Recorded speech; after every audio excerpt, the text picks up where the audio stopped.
Hey everybody, Ken Abrams from Fun Enterprises with another Tuesday at 10 blog, and thank you so much for tuning in. A number of years ago, I was working a spring weekend at a college.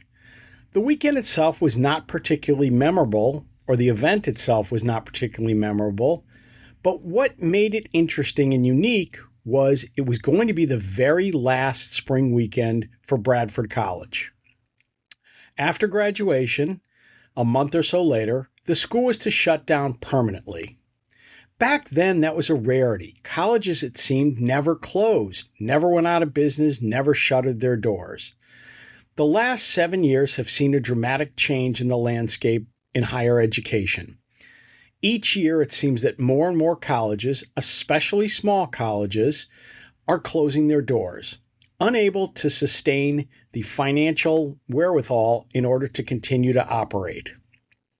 It's a very sad situation, and it's caused by a number of factors.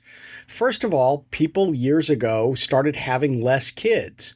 We went from having a little over 2 kids per household to now it's just a shade over 1, with many people either having no kids at all or just having 1 child. When I grew up, we had a lot of families with 4, 6, even 10 or 11 kids. That is not the case anymore. It's also very expensive now to go to college, more so than when I was that age.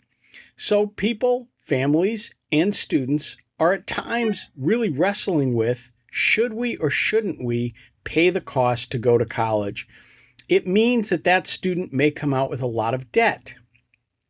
Many colleges today are what is called tuition dependent, which means that most of their economic well-being is derived from tuition.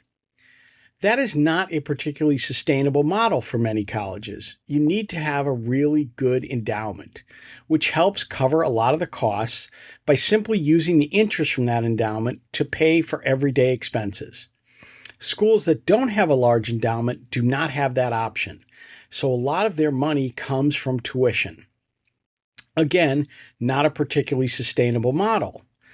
Years ago, Hampshire College announced that they too would be closing. However, their alumni stepped up and kept the doors open. They made their voices heard, and more importantly, they acted with their money. They decided that Hampshire was too important to them to allow to close. So if you have a college or you graduated from a school, especially a small school, that you think may be in some financial difficulty and you really want that legacy to continue, you need to step up. You need to give of your time, your talent, and your treasure. It is vitally important these days to have small schools get their alumni involved, increase those endowments, increase those annual gifts. It is extremely important and valuable to that institution. So again, if you have a school that you graduated from that you feel may be in a little bit of trouble, now is the time to really step up. Thank you so much for watching. I will not be here next week, and Amma Marfo will be filling this space. Make sure to tune in as she has an important announcement about a great program that she's going to be offering later this summer. Again, thanks for watching.